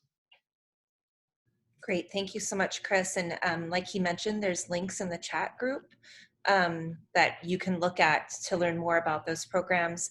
I'm wondering too, with EBT benefits, those are typically need to be used at a point of transaction. And I'm not totally sure, but I thought that you couldn't use them to sort of pre-order food or use them for some of those types of services that people might be using through CSA models. I'm wondering if there's anyone on the phone that can clarify that more. Nils, I don't know if you're still there, if you have some information about that as well, and whether or not there's some modification of some of those policies. This is Benji. I can also speak to that if Nils doesn't. Yeah, that's great. Benji, go ahead and yeah, so we've been working with our small farmers regional team and our farmers market managers. Our farmers market here in Port Angeles is shut down, and the Squim one won't be opening anyway till later. So we've been trying to figure out how we can supply food to EBT users, because it turns out that farmers markets aren't actually allowed to use their EBT processing machines away from their permanent location. And so, for example, here in Port Angeles, the city of Port Angeles is the renter of the space where the farmers market is. So obviously that's shut down through the city mandate. And I know a lot of other farmers markets are shut down. And so using that EBT machine is an issue. I know that their WASFMA, Washington State Farmers Market Association, is in negotiation with WASDA and some other state orgs right now to try and change that. But one thing that we've done locally here is hooking up directly with a farm. They figured out an alternative drop spot, and then farmers market manager is going in there to kind of coordinate those pre-ordered deliveries to consumers. And I think what they're doing is essentially writing IOUs to EBT users, so they receive their market match later. But yeah, using the EBT machine has been an issue, and I'm wondering if anyone else has had any sort of alternative farmers market experiences that still allow EBT users to access food like normal, because that's a struggle for sure. Hi, Nils. I don't, our farmers market season hasn't really started yet. There's no produce available yet. So we haven't seen any new and creative stuff, but I do know that that they've worked. So some farms that have farm stands have worked it in the past, that they have their own EBT through their farm stand, and then they're able to execute transactions however they want. And I know that even one farm that has been doing a CSA model that way through their farm stand. So it might be worthwhile. I don't know what the application process is like, but it might be worthwhile for farms to start looking into having an official farm stand and have their own EBT set up for it. Yeah, we definitely, I just saw a post from Chris Iberly, and it would be great if, I don't know if Diane Smith is on the call, but I know she's developed a lot of really innovative programs in Skagit and Whatcom County looking at some of these incentive programs. And that's something that we'll reach out to her to get some of that information posted on the website as well. I was going to ask, I see Clea Rome, and I know Laura, maybe back when you were a county director, wasn't there a farm stand on the Macaw Reservation that was successful at establishing an EBT site through their farm stand? Yeah, Clea can share that. She was the one who worked on that specifically with Carlina. Yeah, but that was sort of through that's true. And it was sort of through the traditional setup of a typical EBT that would happen at a farmer's market. So in this case, it's not a lot different. You know, it had to go through the state approval and have the only thing that we got waived was that, you know, there's certain, for FMNP checks, there's a certain amount of vendors where you have to qualify to be a farmer's market, and that's what we got waived. So not super applicable in this situation. Gotcha. So this is Melissa Spear again. We actually did just get approval for an EBT at our farm stand at our Buff Dove, and it's not a complicated process. It's not that much different from getting an EBT approved for farmers market. So I don't see it as a real obstacle. It's just a slightly different process.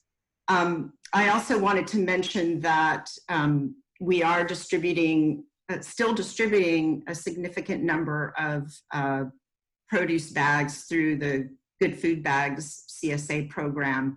And it's been interesting that the city has actually come to us and significantly increased the amount of funding that is available to distribute those bags. And the challenge has been finding, we used to deliver to childcare centers and community centers, which have many of which have been shut down. So it's just searching for alternative delivery methods and delivery sites that comply with the current, stay-at-home and social distancing regulations.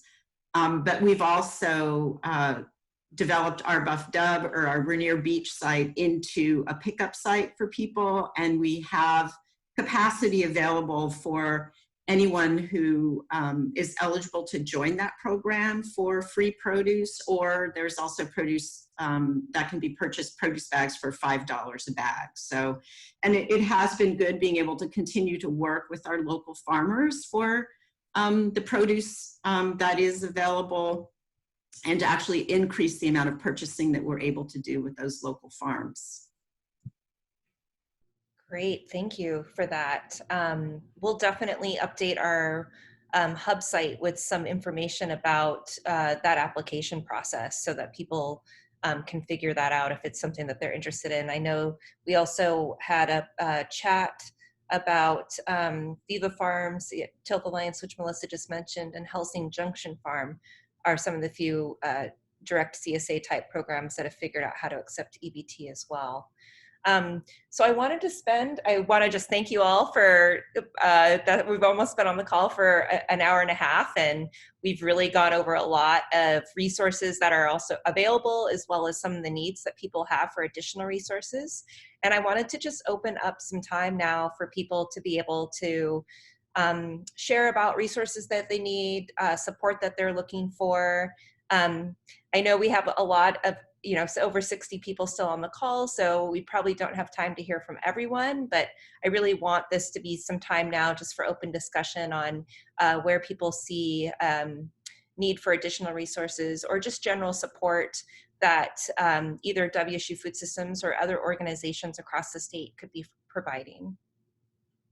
I'd like to add also, Laura, that in the rhythm of this every Friday meeting, we'd love for this space kind of at the end to also be kind of like an emotional support network. I know a lot of us are Zooming like crazy. I don't think I've ever had this amount of screen time in my work life before, which is surprising. So I think that it's also fair to say that please, this is your opportunity to engage with a network and community of resource providers and farmers. So any story sharing and just general need support is welcomed as well.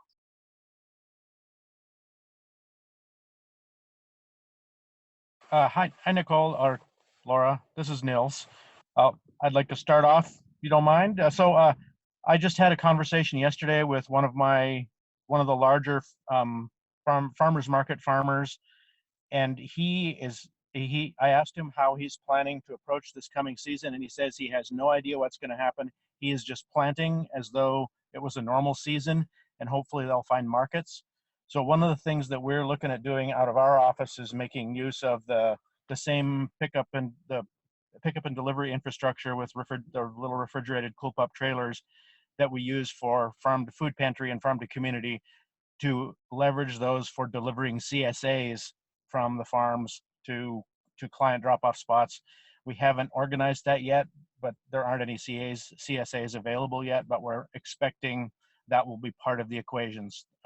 So it may be something that we haul along with our existing farm to food pantry deliveries, or maybe we'll have a special delivery run just for CSAs, depending on how many of them there are. Nils, can you share with the group, because there's probably a number of folks that don't know, Nils created this amazing cool pup trailer system. Can you just give and have you been manufacturing those in the background with all your spare time, Nils? Do you have a backload of cool pup trailers to send throughout the state? I wish that I had a bunch of them.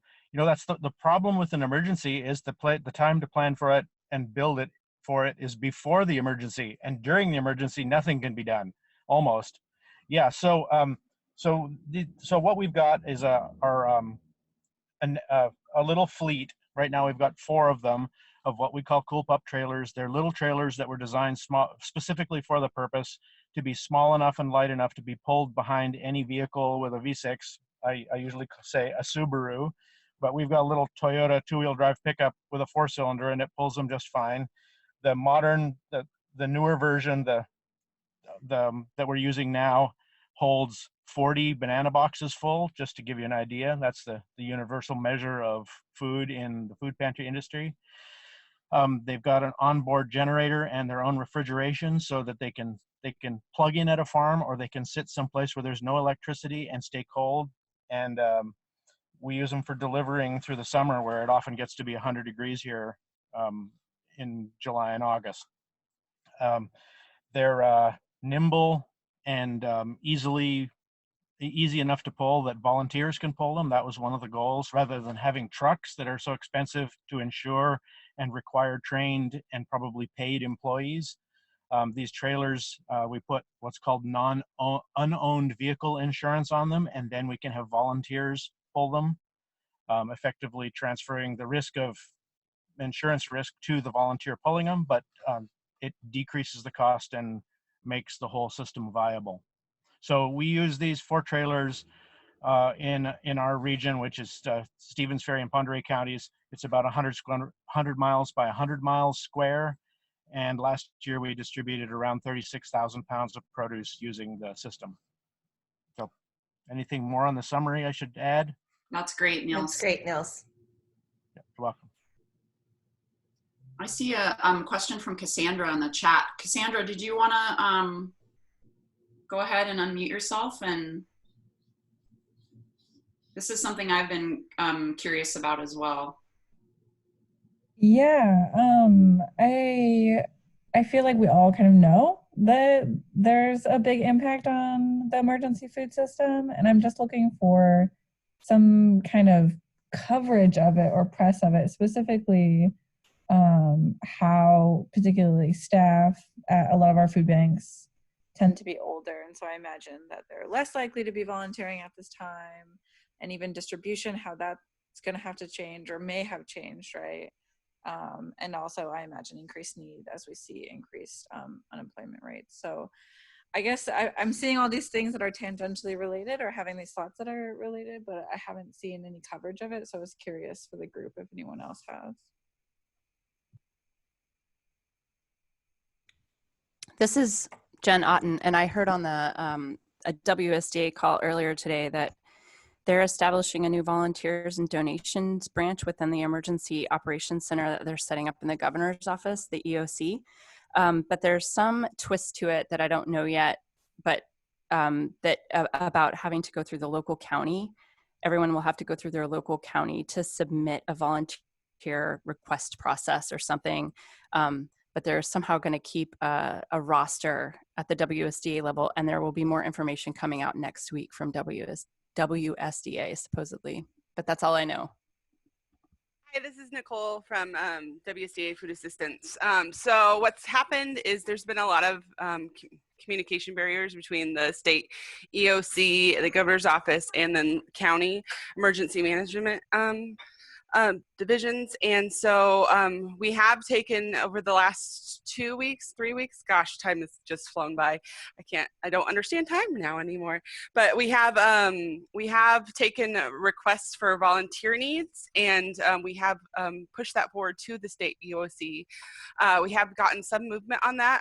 We're working with the Red Cross, so there should be about 4 volunteers from the Red Cross going out throughout the state as of next week, I believe. And then we've also already seen in some counties where the National Guard has been deployed to assist in volunteer needs. And that was all from those supply or the volunteer requests that we've had. The issue is that many of the food pantries have relied on volunteers to staff those pantries, and many of those volunteers are seniors. So So those seniors are now staying home and staying safe, and there's a great need for volunteers. And as Benji had said, yes, many food pantries have changed their distribution models entirely to be in boxes, and many of them are actually only serving shelf-stable food because of the issues with spoilage or anything that can happen there. Not all, but some. And as Benji said, as far as receiving product, having it in a household size coming into the food pantry is pretty critical. So we are addressing those needs. And yes, as of now, my coworker Katie Rains is working with the governor's office to get more volunteers deployed as far as the National Guard is concerned. She is taking requests from hunger relief agencies only to get some support, only if they've reached out to their county emergency management division and asked for support there and have not received any support. So she's pushing those forward to get some support for the month of April. The month of May is going to be different. As of the month of May, every hunger relief agency needs to contact their local emergency management division to get that support. Can I just say one more? We talked a little bit about farm labor, but I was talking to a farmer just a couple of days ago about the issues with farm labor, and there's really a lot of concern about housing for farm labor because the housing is generally dormitory style, and there's I really don't understand how, and there are thousands of H-2B farm workers moving into the States right now, and the community that uses this labor really doesn't know how to deal with the housing issue. And I have no idea. I don't know what work is being done in that area to try and ensure the safety of our farm laborers as they move into the United States to begin work. And I have no idea what's being done to try and address those issues.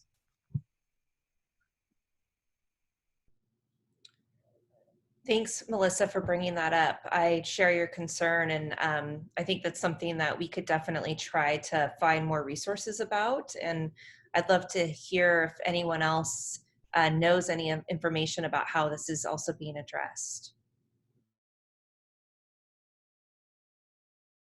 Hello, everyone. This is Laura Raymond, WSDA Regional Markets. I don't have any really specific helpful information to provide in response to that, other than to say that I know you're exactly right, Melissa. It is a big concern, and especially for industry that relies on that workforce and those people. And I know that there are a lot of conversations right now happening between WSDA and industry on that issue. And WSDA is continuing to try to pull together information and get that out.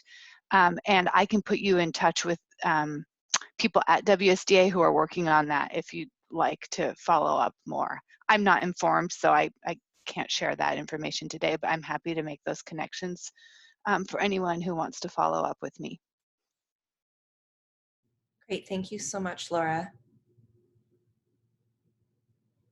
Just real quick, I know that we've had some folks drop off, but I do know that this is very resource provider centric, but we did have some farmers that joined us. And I'm wondering if any of those farmers are still on the call, and if any of them would like to share how they're doing and any particular needs or stories that are happening in their world for them right now. Hey, this is Elizabeth from Washington Young Farmers. I'm also a farmer in the Upper Skagit Valley. Something that I've been talking to a few folks with about is the economic collapse that is also happening in the midst of the COVID pandemic, and how folks are not necessarily able to keep up with their payment plans that they've established with CSA farmers. And I think that's something that we should just keep in mind. I know that a lot of CSA farmers have had a really big upsurge in their interest, but for someone like me who serves a really rural community that will be deeply affected by the economic crisis, I'm wondering I just want to put that out there, that I really hope that in 3, 4, 5 months, we're still having conversations like this and putting a lot of brilliant heads together to see how all of these awesome organizations and agencies can continue to support farmers, because we're just at the beginning. So yeah, that was my contribution, and yes, I'm a producer and I'm still on the call. Hey, this is Nils Johnson again. Our office is, our extension office is working really hard to find additional funding for our farm to food pantry program, specifically to pay for that produce that we know farmers are producing and that people are maybe not going to be able to buy. And I think going after, I think it would be a very attractive idea for funders for them to fund CSA boxes for at-risk populations. So, and I know there's some models from the southwestern part of the state where they've done subsidized CSA models, and that might be a good reference point to start writing grants to funders for that kind of a project. Yeah. I was wondering, is Kara McNabb on the phone or on the line? Always. I was wondering in particular if risk management or anything like that, if they were going to maybe release some funds or grant programs along those same lines, Nils. Yeah, I'm not sure. Right now it's Deborah, my extension director, who's heading up trying to find those funds. And all the different regions in the state have different people who are different organizations funding those regions. So I'm not sure exactly who she's going after the money with, but I think it's a great story, and there's a precedent set already. So it's I think a low-hanging fruit in terms of writing grants to funders who really want to help solve the problem.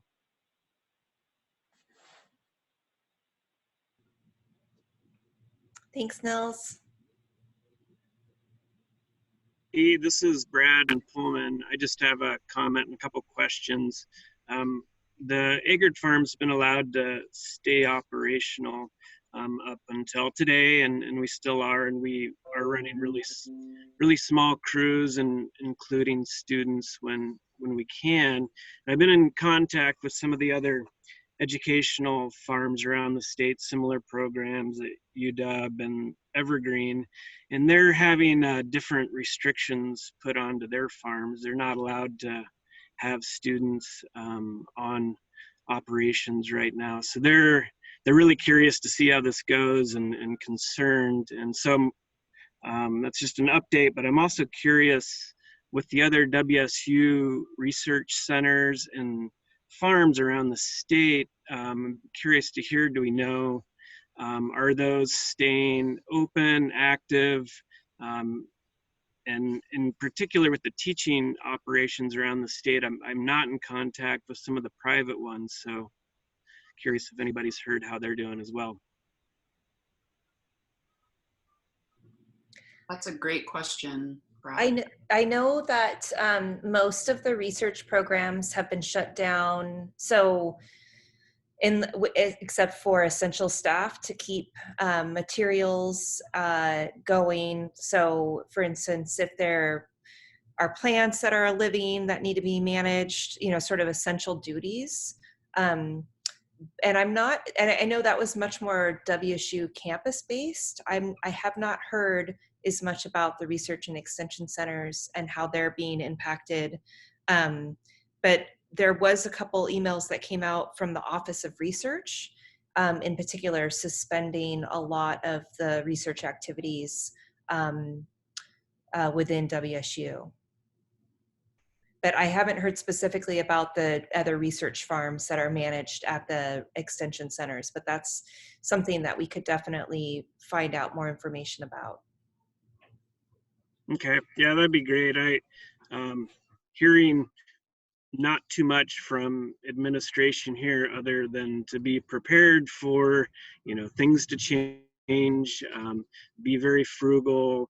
So I'm anticipating that we may not be allowed to continue to be in operation. So it'd be good if we around the state can keep tabs on the other centers and WSU farms as we go forward. Yeah, I agree, definitely.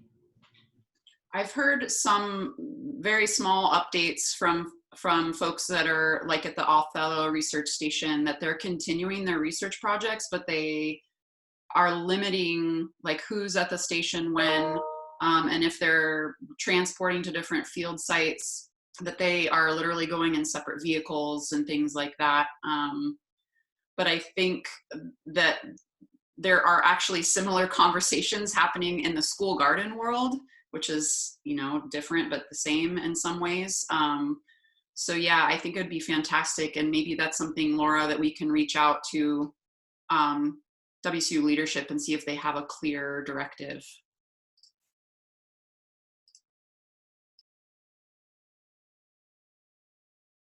Marissa from Sustainable Connections, I know that they have their Cloud Mountain.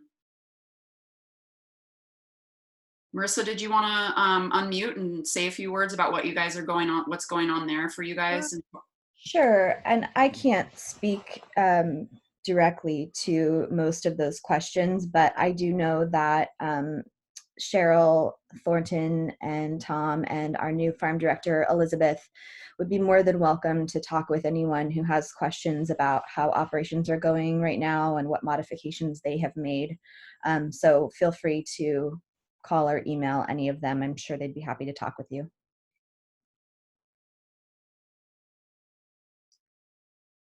So one thing, Laura, I just wanted to let you know, I had Gwen Vernon emailed me because her chat doesn't seem to be working, but I think some folks may be curious to know a little bit more about the needs assessment tool in general and how we're going to be utilizing this meeting as a weekly rhythm for anyone who wants to. So if you or Abba want to give more information about that, but if there's anyone else before we go into that has any more stories or questions or resources? Hi, actually I do. This is Jill Ferrant with Snow Valley Till.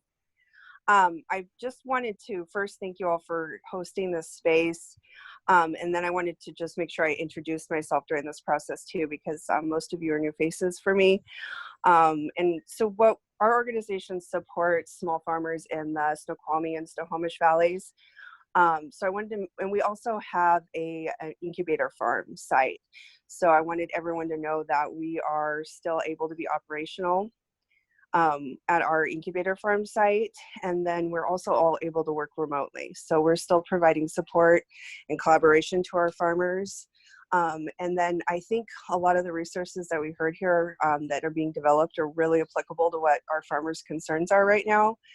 Our piece that I wanted to make sure is that we have kind of the opposite problem with farm labor in our communities is we have limited access to farm labor, and I think our farmers' concerns are really more geared towards how we're going to keep that labor force full and strong through this.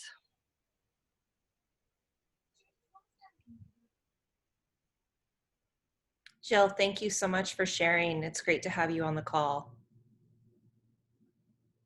Thank you.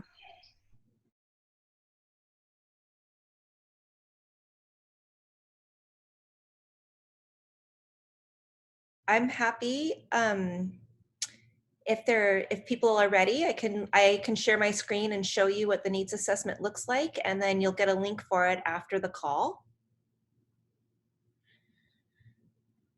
So there will also, I just wanted to say, there's also going to be a living link on the website. Is that correct, Laura? Yeah, so there'll be a living link on the website. We're encouraging people to take it once a week. And I'll walk through as if I'm not a WSU person, so you can see some of the additional questions that are asked. And what we're hoping to do is use this. I didn't mention this prior, but I'm also working with Katie Rains and the state GIS specialist to help with some of their needs assessment work that they're doing with the food security networks across the state as well. We're meeting this afternoon, and we're really hoping to take a couple of these different survey instruments that would be dynamically updated with data, and then use them to develop GIS visualizations, sort of like heat maps of where there's high need across the state, whether it's related to WSU Extension, whether it's related to farmers and external partners associated with the food system or working across the food system, or in particular with the WSDA looking at very specific food security needs. So we're trying to collaborate our data collection in a way that it's useful across all of these, across our agencies, and also something that the GIS specialists can easily take the data from and create some nice visualizations that we can then use with leaders across the state to talk about resource allocation and support. So when you open the survey, this is what it will look like. And so you can select the week that you're reporting. We put it out through June at this point. So you want to select the week. I'm going to say that I don't work for WSU. And I go to the next page. It's going to ask you who you are across the food system. I'm just going to say that I'm a university affiliate, and I keep going. Which sector of the food system do you work in? You can select every single one. I'm just going to select, I'll select ag production for now. And then which county are you based? And we have all the counties up here, as well as the Colville Nation. Should be up here as well. Jefferson. What is the geographic area in which you work? Please choose all that apply. Statewide. And then which of the following underserved communities are served by your program? So you can select any of these or all of them, depending on what kind of support your work, your programs in terms of the communities they work with. I'm gonna just hit rule for now. And then this is when we actually get into the needs assessment. So you go through that. It should be very straightforward once you get used to using it. And then it's going to ask, this is particularly about food safety training, food handling, info, farmers markets, and direct to consumer. There's not a need for this right now. It's a medium need, it's a high need, it may be a future need. So you're going to go through and see these prompts. When thinking about food production, so again, it comes through, it asks you all of these different, is it a low need? Is it a high need? And a lot of this is geared towards the county directors within WSU as well, but we're also looking at how support organizations need this information. I just want to jump in real quick. In terms of need, we tried to make a across the board definition of need, and it's related to functionality. So a low to no need is that the functionality of your operation is not affected. And then a high need is if it's not addressed, it will directly impact functionality. So we're hoping to, translate this data into and show the heat maps in terms of where the most support is needed. And that's sort of the scale that we had come up with very roughly. Thank you, Abba. And you'll see that at the top of every question. So there's a longer description of it at the beginning, and then at the top of every question, you'll be reminded of how we're scaling that. So economics, food security, and food access. So if you're working with food banks and food pantries, do they need more food? Do they need more supplies? Do they need more labor? Do farm to school programs need more support, and so on? And then looking at food policies and regulations, fiscal support. And then if we didn't have anything up there that you wanted, or there's something else that you need specific direct assistance about, you can enter that here. And then if you want to be contacted, you can enter that as well. And so what we're hoping is as people do this survey, you could see that maybe a future need was highlighted in all of those as well. So you may select that there's no need right now, but it may be a future need. And so that's something that we can also look at in terms of projecting out how things are changing across the state. Something to add, maybe. In the list there that was talking about the school gardens and things like that. Did you put in community gardens? No, but that's something we could definitely update. We did put in resources for consumers who want to grow food. Okay. Laura or Abba too, I don't know if you want to just say a few words about how the data or information collected through this process is not only going to help assess need right now, but maybe, 3, 4, 5, 6, 15 years down the road, what we're hoping the data collected through this process may do or may kind of portray. Laura, do you want to take that one?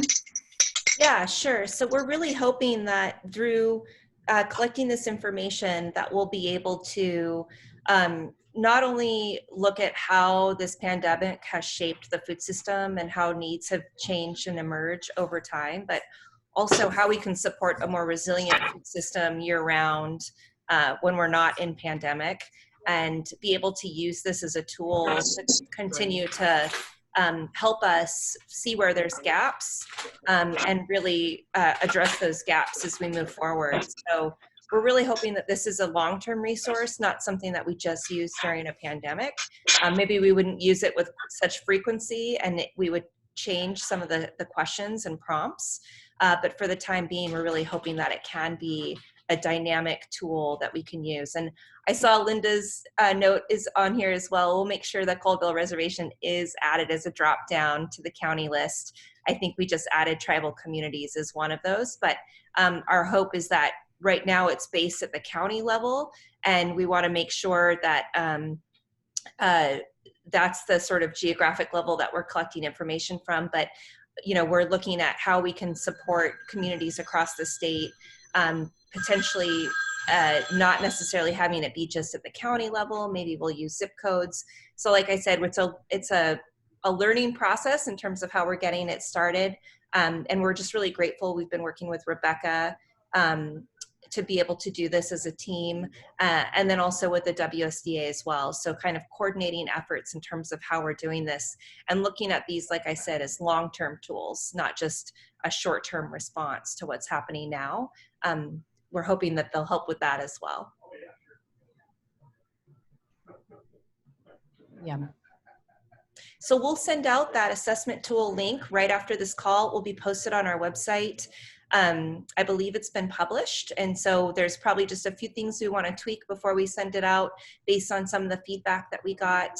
And so we're really excited about being able to use this as a way also to report back every week when we come back into our hub meetings, what we've learned from the survey tool in terms of needs, how those needs are shifting, and where we see really specific regional aggregation of need as well. And as Laura mentioned, this is going to be a weekly needs assessment. So we're going to just continue to ring the bell. And, we are hopeful that this can translate into real action and real support for you and your team. So this will be an ongoing heuristic process to hear about how, this data and this information that we can collect, and then you can use it for your own benefit. We can also be reporting out to leadership in various organizations, and just continuing to engage with the survey week by week to help us track needs and into the future. I know it's kind of a big ask to have people do the same survey every week, but we're hopeful that you'll actually see some real benefit from it. And the more that it's used, the more that we can show where the actual needs are. So appreciate your collaboration and work with that as we fine tune and revise and make this the most relevant tool that it can be for our team. Thank you so much, everyone. We are just about out of time. If there's anyone else who wants to add anything, we are recording this session. We have notes taken. We're copying the chat box right now to make sure that we don't lose those resources that have been shared with everyone throughout the call. Nicole and Tia will be updating the website. I'm sure she's itching to get into it already right now if she's not already in there. So we really hope that this can be a useful resource. We are meeting every Friday. We've set it for 2 hours. We may not always need all of that time, but we want to make sure that we hold that space. And again, continue to send information our way. We'll get it posted. We really want this to be a useful hub, a resource hub for all of you during this time as well as into the future. And we're just really excited to be able to offer this resource to our food system community as everything continues to shift and change during COVID. So again, thank you all so much for participating. And we do have a couple more minutes, so if anyone wants to ask an ending question or leave a comment, please feel free. I did have one last question, Laura. With regard to the needs assessment, is this something that you want distributed far and wide? Is it something that we should be posting, sending out to our community, or is it this group, or how exactly are you distributing it? So we have it, we're going to be distributing it internally to WSU faculty and staff and county directors. And then anyone else can do it externally. So we're going to be sending it out to all of our WSU Food Systems team members that are external to WSU, and then you can distribute it how you want. And we'll make sure that that's clear in the information that we're sending out. So, you know, if a lot of people take it from a particular region, we'll get more information about what's happening there. And we would love for people to, again, we'll send reminders out, but to have it be something that can be done on a weekly basis so that we're updating that information as it comes in as well and tracking how things are changing. Yeah. And I would just add the information that we're actually going to be pulling every week. We're going to be trying to synthesize certain aspects of that information, whether it is with written word or with graphs or sort of graphics. And those weekly updates will also be cataloged on our website. So in the needs assessment tool page, not only is there a link for the needs assessment survey, but underneath that will begin to be a catalog of a week by week kind of synopsis of what we're seeing in that is the goal as well. Great. Well, I'm just going to say thank you to the 40 of you that are still on. I think we got all the way up to 68 people at the beginning of the call. So again, we hope that this is a valuable resource for all of you. Continue to send us the things that you need us to link to. Additional suggestions for topic areas. We'll likely evolve to have presentations throughout this time as well from different team members and collaborators across the state. So again, thank you so much. Thank you guys. Have a safe weekend. Yeah. Anyone who's left and wants to share their screen, we can take a nice little Zoom selfie if anyone's interested. All of those, any of you brave ones, there we go. Jill, yes. Kate, yes, there we go. Okay, everybody, say cheese. We'll wait for a few more. Let's fill the screen out a little bit. Hannah, Tia's got Willow. Fix your hair if you need to. Okay. Melanie. Yay, Mel. Okay, love you guys. Thank you so much for joining in. Great. We'll be in touch.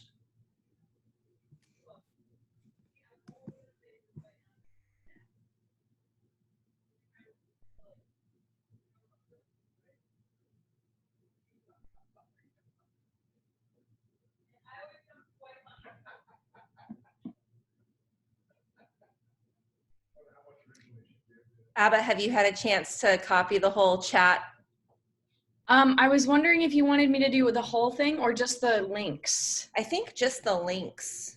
Okay, great. Then unless there was there are some really valuable comments as well that don't necessarily have links associated with them. You don't need like names. No. Okay, I can copy everything like that seems like it has good information in it. Okay. Yeah, if you just leave it on, I just have to really go to the bathroom real quick. Okay, no problem. Okay, I'll be right back. Don't close it.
Okay.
Can Bethany Fong leave the meeting? We're just wrapping up some of our note taking. So I'm just gonna, yeah, we can also remove. I'm just worried if it's someone that we're actually working with that they might not be able to get back into this meeting again because it's the same code. Do you think that happens? Oh, is there another meeting? No, it's the same code every single time. Oh. But if they're not responding, Bethany? Hello, Bethany? They might not know how to. I'm trying to unmute them.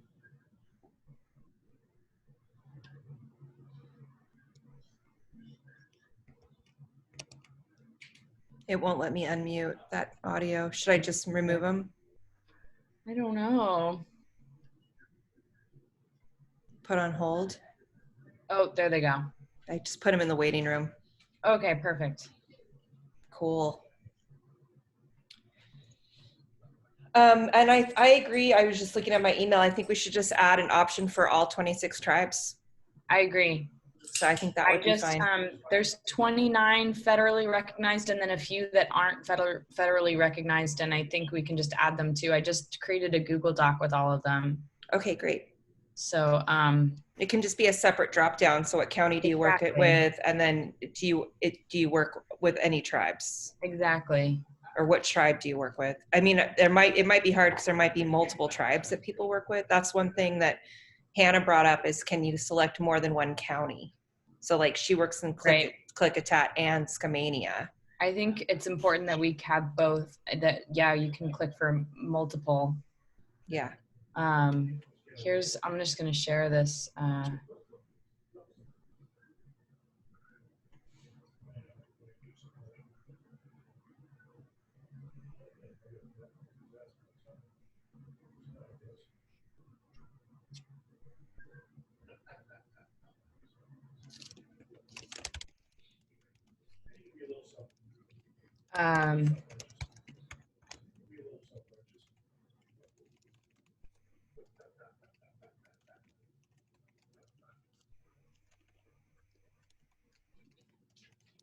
I guess I can stop recording.